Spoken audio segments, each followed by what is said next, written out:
Hello everyone. നമ്മളിന്ന് discuss ചെയ്യുന്ന lateral entry 2024 previous years questions ആണ്. ഇലക്ട്രിക്കലിന് ചോദിച്ച 15 ക്വസ്റ്റ്യൻസ് ആണ് നമ്മൾ ഡിസ്കസ് ചെയ്യുന്നത്. അപ്പോൾ അതിൽ ഓരോ ക്വസ്റ്റ്യൻസും നമ്മൾ അതിൻ്റെ ഡീറ്റെയിലേക്ക് പോകുന്നുണ്ട്. അപ്പോൾ നിങ്ങൾ വീഡിയോ കംപ്ലീറ്റ് ആയിട്ട് കാണുക, ചാനൽ ഫോളോ ചെയ്യാം. ഓക്കെ, അപ്പോൾ നമുക്ക് ഫസ്റ്റ് ക്വസ്റ്റ്യനിലേക്ക് പോകാം. Nodal analysis primarily based on options തന്നിട്ടുണ്ട്. Kirchhoff voltage law, Faraday's law, Kirchhoff current law, Ohm's law, ഇതൊക്കെയാണ് ഓപ്ഷൻ തന്നിരിക്കുന്നത്. ഇപ്പം നോഡൽ അനാലിസിസ് നിങ്ങൾ പഠിച്ചിട്ടുണ്ട്. ഇലക്ട്രിക്കൽ പഠിച്ച ഒരു നോഡൽ അനാലിസിസ് വരുന്നത് കിർച്ചോഫ് കറണ്ട് ലോനെ ബേസ് ചെയ്തിട്ടാണ്. കാരണം ഒരു നോഡിലെ total algebraic sum of total current node equal to 0 എന്നാണ് പറയുന്നത്. ഇപ്പോൾ ഒരു നോഡിലെ ടോട്ടൽ കറണ്ട് 0 ആണ്. ഇപ്പോൾ കിർച്ചോഫ് കറണ്ട് ലോനെ ബേസ് ചെയ്തിട്ടാണ് നോഡൽ അനാലിസിസ് വരുന്നത്. Mesh analysis Kirchhoff voltage law base ചെയ്തിട്ടാണ് വരുന്നത്. അപ്പോൾ ഓപ്ഷൻ സി ആണ് Kirchhoff current law.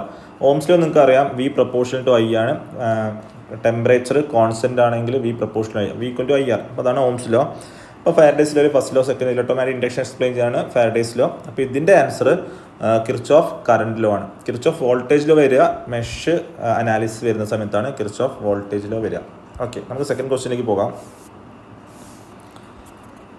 The law which explains the principle of electromagnetic induction.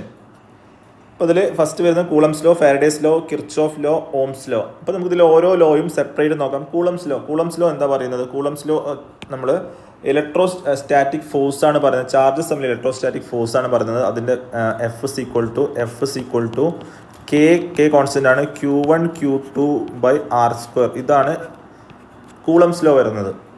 ഇനി നമ്മൾ ഫാരഡേസ് ലോ ഇലക്ട്രോമാഗ്നെറ്റിക് ഇൻഡക്ഷൻ അല്ലെ, ഇലക്ട്രോമാഗ്നെറ്റിക് ഇൻഡക്ഷൻ ഒക്കെ Faraday's law first law second law ഒക്കെ ഉണ്ട്. ഇതിൽ ഇലക്ട്രോമാഗ്നെറ്റിക് ഇൻഡക്ഷൻ എക്സ്പ്ലെയിൻ ചെയ്യുന്നത് ഫാരഡേസ് ലോ ആണ് അല്ലെ. ഇൻഡ്യൂസ് ഇഎംഎഫ് ഒക്കെ പറയുന്നത് ഫാരഡേസ് ലോ ആണ്. അപ്പോൾ നമ്മൾ ഇലക്ട്രോമാഗ്നെറ്റിക് ഇൻഡക്ഷൻ ബേസിൽ ഇതാ ചോദിച്ചത്. ഇപ്പോൾ ഫാരഡേസ് ലോ ആണ് ആൻസർ. ഇനി കിർച്ചോഫ് ലോയിൽ നിങ്ങൾ Kirchhoff voltage law, Kirchhoff current law ഉണ്ട്. തൊട്ടുമ്പത്തെ ക്വസ്റ്റ്യനിൽ നമ്മൾ മെഷ് അനാലിസിസിന് കിർച്ചോഫ് വോൾട്ടേജ് ലോ, നോഡൽ അനാലിസിസിന് കിർച്ചോഫ് കറണ്ട് ലോ ആണ് ഉപയോഗിക്കുക. അപ്പോൾ അതിൽ ഓംസ് ലോ നിങ്ങൾ അറിയാം, voltage proportional to current, temperature constant ആണ്, voltage proportional to current, V equal to I R. അതാണ് ഇതിൻ്റെ ആൻസർ ഫാരഡേസ് ലോ ആണ്. Next question, what is the unit of inductance? Farad, Henry, Om, Tesla. ഓരോ യൂണിറ്റും എന്താണ് മനസ്സിലാക്കുക. ഫാരഡ് കപ്പാസിറ്റൻസിൻ്റെ യൂണിറ്റ് ആണ്. Farad ഒരു വലിയൊരു യൂണിറ്റ് ആണ്. അപ്പോൾ അതുകൊണ്ട് നമ്മൾ ഫാരഡിന് പകരം മൈക്രോ ഫാരഡൊക്കെ യൂസ് ചെയ്യാറുണ്ട്. നമ്മൾ 10⁻³ ഫാരഡിനാണ് മൈക്രോ ഫാരഡ് എന്ന് പറഞ്ഞത്. കപ്പാസിറ്റൻസിൻ്റെ യൂണിറ്റ് ആണ്. അപ്പോൾ കപ്പാസിറ്റൻസ് നിങ്ങൾ പഠിച്ചിട്ടുണ്ടാകും. സി ഈക്വൽ ടു Q/V അല്ലെ, കൂളം പെർ വോൾട്ട് അല്ലെ. കൂളം പെർ വോൾട്ടിനെ നമ്മൾ ഫാരഡ് ആയിട്ട് പറയുന്നത് കപ്പാസിറ്റൻസിൻ്റെ യൂണിറ്റ് ആണ് ഫാരഡ്. ഹെൻറി ആണ് നമ്മളെ ഇൻഡക്റ്റൻസിൻ്റെ യൂണിറ്റ് ആണ് ഹെൻറി വരുന്നത്. പിന്നെ അടുത്തത് ഓം ആണ്. ഓം റെസിസ്റ്റൻസിൻ്റെ യൂണിറ്റ് ആണ്. ടെസ്ല എന്ന് പറഞ്ഞാൽ മാഗ്നറ്റിക് ഫ്ലക്സ് ഡെൻസിറ്റിയുടെ യൂണിറ്റ് ആണ്. മാഗ്നറ്റിക് ഫ്ലക്സ് ഡെൻസിറ്റി എന്ന് പറഞ്ഞാൽ ഫ്ലക്സ് ഡിവൈഡ് ബൈ ഏരിയ ആണ് ഫ്ലക്സ് ഡെൻസിറ്റി. ഇപ്പോൾ ഫ്ലക്സിൻ്റെ യൂണിറ്റ് വെബർ ആണ്, ഏരിയ മീറ്റർ സ്ക്വയർ ആണ്. അപ്പോൾ വെബർ പെർ മീറ്റർ സ്ക്വയറിനെ നമ്മൾ ടെസ്ല എന്ന് പറയുന്നത്. അപ്പോൾ ടെസ്ല മാഗ്നറ്റിക് ഫ്ലക്സ് ഡെൻസിറ്റി, ഫ്ലക്സിൻ്റെ യൂണിറ്റ് ആണ് വെബർ ആണ്, ഫ്ലക്സ് ബൈ ഏരിയ അതാണ് flux density, weber per metre square അതാണ് ടെസ്ല. അത് മാഗ്നറ്റിക് ഫ്ലക്സ് ഡെൻസിറ്റി യൂണിറ്റ് ആണ്. ഫാരഡ് കപ്പാസിറ്റൻസിൻ്റെത്, ഹെൻറി ആണ് ഇൻഡക്റ്റൻസിൻ്റെ യൂണിറ്റ്. ആൻസർ ഹെൻറി ആണ്. ഓം നിങ്ങൾക്കറിയാം റെസിസ്റ്റൻസിൻ്റെ യൂണിറ്റ് ആണ്. Next, in a parallel circuit with resistors of equal value the current through each resistor is equal, different, 0, infinite പറയുന്നത്. അപ്പം നമ്മൾ ഒരു സർക്യൂട്ട് ജസ്റ്റ് എക്സാമ്പിൾ കാണിക്കാം. ഒരു സർക്യൂട്ട്, ഈ സർക്യൂട്ടിൽ റെസിസ്റ്റൻസിൻ്റെ എല്ലാത്തിൻ്റെയും വാല്യൂ ഈക്വൽ ആണ്. ഇങ്ങനെയാണ് നിങ്ങൾ വിചാരിക്കുക. അപ്പം നമ്മൾ കറണ്ട് I ആണ് പാസ് ചെയ്യുന്നത്. ഇത് റെസിസ്റ്റൻസ് R. അപ്പോൾ എല്ലാ റെസിസ്റ്റൻസ് പാരലായിട്ടാണ് കണക്ട് ചെയ്തിരിക്കുന്നത്. അതുകൊണ്ട് ഇപ്പോൾ ഇത് പാരലായിട്ട് കണക്ട് ചെയ്തു ഈ പോയിന്റ്. അപ്പോൾ നമ്മൾ ഈ എൻ്റർ ചെയ്യുന്ന കറണ്ട് I ആണ്, ഇവിടെ ലീവ് ചെയ്യുന്നതും I തന്നെയാണ്. അപ്പോൾ ഈ ടോട്ടൽ കറണ്ട് സെയിം ആയിരിക്കുമല്ലോ. എൻ്റർ ചെയ്യുന്നതും ലീവ് ചെയ്യുന്നതും സെയിം കറണ്ടാണ്. റെസിസ്റ്റൻസ് ഈക്വൽ ആണെങ്കിൽ എല്ലാ പാത്തിലൂടെയും ഈക്വൽ റെസിസ്റ്റൻസ് ആണ്. കറണ്ട് എല്ലാ പാത്തിലും ഈക്വൽ ബ്ലോക്കേജ് ആണ് വരുന്നത്. അപ്പോൾ എല്ലാ പാത്തിലും ഈക്വൽ ബ്ലോക്കേജ് വരുന്നുണ്ട്. എല്ലാ പാത്തിലും കറണ്ടും സെയിം ആയിരിക്കും, ഈ റെസിസ്റ്റൻസ് ഈക്വൽ ആയതുകൊണ്ട്. അപ്പോൾ എല്ലാ ഈ പാത്തിലെയും കറണ്ട് സെയിം ആയിരിക്കും. അതായത് I ആണ് വരുന്നത്, I/3 ഇവിടെ വരും, I/3 ഇവിടെ വരും, I/3 ഇവിടെ വരും. അപ്പോൾ I ഇവിടെ വന്ന് സ്പ്ലിറ്റായി, 3ആയിട്ട് സ്പ്ലിറ്റായി, I/3 ആയിട്ട് അത് തിരിച്ച് ഇവിടെ വരുമ്പോൾ തന്നെ I ആയിട്ട് വരും. അപ്പം പാരലൽ സർക്യൂട്ട് ആയതുകൊണ്ടാണ് നമ്മൾ കറണ്ട് ഈക്വൽ ആയിട്ട് വരുന്നത്. ഓക്കെ, അപ്പോൾ ഇതിൽ പാരലൽ സർക്യൂട്ടിൽ റെസിസ്റ്റേഴ്സ് ഓഫ് ഈക്വൽ വാല്യൂ, എല്ലാ പാരലൽ സർക്യൂട്ട് എന്ന് പറയുന്നില്ല, റെസിസ്റ്റേഴ്സ് വിത്ത് ഈക്വൽ വാല്യൂ റെസിസ്റ്ററിൻ്റെ വാല്യൂ ഈക്വൽ ആയതുകൊണ്ട് മാത്രമാണ് അതിലൂടെ പാസ് ചെയ്യുന്ന കറണ്ടും ഈക്വലായി മാറുന്നത്.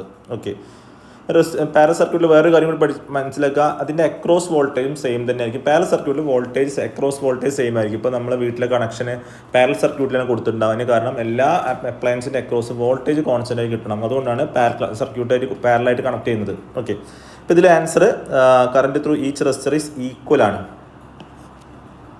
ഓക്കെ, നമുക്ക് നെക്സ്റ്റ് ക്വസ്റ്റ്യനിലേക്ക് പോവാം. 5ാമത്തെ ക്വസ്റ്റ്യനാണ്, 5th question. In AC circuit containing only capacitor current.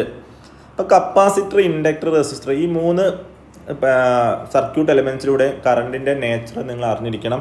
അപ്പം ഇതിൽ ഫസ്റ്റ് ഓപ്ഷൻ തരുന്നത് leads voltage by 90 degree, lags voltage by 90 degree, is in phase with voltage. First മനസ്സിലാക്കുക, is in phase with voltage. അത് നമ്മൾ റെസിസ്റ്ററിലൂടെ കറണ്ടും വോൾട്ടേജും ഇൻ ഫേസ് ആയിരിക്കും. അതായത് ഫേസ് ആംഗിൾ ഉണ്ടാവില്ല. വോൾട്ടേജും കറണ്ടും റെസിസ്റ്ററിൽ പ്യുവർ റെസിസ്റ്റർ ആണെങ്കിൽ അതിലൂടെ കറണ്ടും വോൾട്ടേജും ഇൻ ഫേസിലായിരിക്കും. മനസ്സിലാക്കുക, ആംഗിൾ ഉണ്ടാവില്ല. അപ്പം റെസിസ്റ്റർ ആണ് വരിക. അതേപോലെ കപ്പാസിറ്ററിലും ഇൻഡക്ടറിലാണ് ലീഡും ലാഗും വരുന്നത്. പ്രോപ്പറായിട്ട് മനസ്സിലാക്കുക, ഇൻഡക്ടർ സഡൻ ചേഞ്ചസ് ഇൻ കറണ്ടിനെ ബ്ലോക്ക് ചെയ്യും, കപ്പാസിറ്റർ സഡൻ ചേഞ്ചസ് ഇൻ വോൾട്ടേജിനെ ബ്ലോക്ക് ചെയ്യാം. അപ്പോൾ കപ്പാസിറ്റർ സഡൻ ചേഞ്ചസ് ഇൻ വോൾട്ടേജിനെ ബ്ലോക്ക് ചെയ്യും, അതേപോലെ ഇൻഡക്ടർ സഡൻ ചേഞ്ചസ് ഇൻ കറണ്ടിനെ ബ്ലോക്ക് ചെയ്യും. ഇപ്പോൾ ഇൻഡക്ടർ സഡൻ ചേഞ്ചസ് ഇൻ കറണ്ടിനെ ബ്ലോക്ക് ചെയ്യുന്നതുകൊണ്ട് തന്നെ കറണ്ട് ലാഗാണ്. ഇൻഡക്ടറിൽ കറണ്ട് ലാഗ് ചെയ്യും, വോൾട്ടേജ് ലീഡ് ചെയ്യും. കറണ്ട് ലാഗ് ചെയ്യുമ്പോൾ വോൾട്ടേജ് ലീഡിങ് ആയിരിക്കും. അതിന് നേരെ ഓപ്പോസിറ്റ് ആണ് കപ്പാസിറ്റർ വരിക. കപ്പാസിറ്ററിൽ കറണ്ട് ലീഡ് ചെയ്യും, വോൾട്ടേജ് ആണ് ലാഗ് ചെയ്യുക. കാരണം കപ്പാസിറ്റർ ബ്ലോക്ക് ചെയ്യുക സഡൻ ചേഞ്ചസ് ഇൻ വോൾട്ടേജ് ആണ്. ഇൻഡക്ടർ ആണെങ്കിൽ സഡൻ ചേഞ്ചസ് ഇൻ കറണ്ട് ആണ്. അത് വെച്ച് നിങ്ങൾക്ക് പറയാൻ പറ്റും capacitor sudden changes in voltage block ചെയ്യുന്ന വോൾട്ടേജ് ലാഗ് ചെയ്യും, അതുകൊണ്ട് കറണ്ട് ലീഡിങ് ആയിരിക്കും. അപ്പോൾ ഇതിൽ ചോദിച്ചത് in AC circuit contain only capacitor ആണ്, കപ്പാസിറ്റർ മാത്രമേ ഉള്ളൂ. അതുകൊണ്ട് current leads voltage by 90. Exact ideal കേസിലാണ് 90 ഡിഗ്രി ഫേസ് ഷിഫ്റ്റ് വരുന്നത്. അപ്പോൾ leads voltage by 90 degree ideal കേസാണ്. അല്ലാത്ത കേസിൽ ലെസ് ദാൻ 90 ഡിഗ്രിയാണ് വരിക.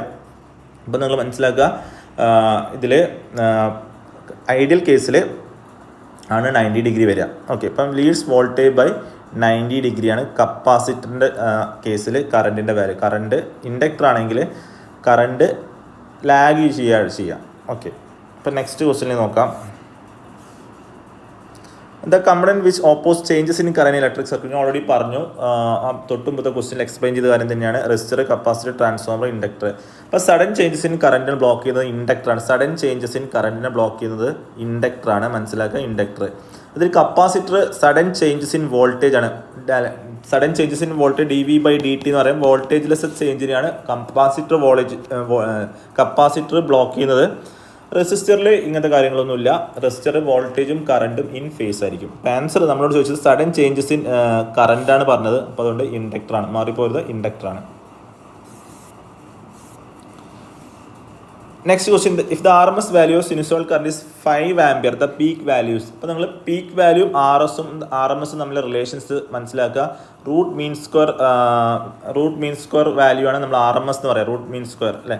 അപ്പോൾ RMSഉം പീക്ക് വാല്യൂയും തമ്മിലെ റിലേഷൻ എന്ന് പറഞ്ഞാൽ peak divide by RMS values equal to peak divide by peak value divide by √2 ആണ് സിനുസോയ്ഡലിൻ്റെ കേസിലാണ് പറയുന്നത്.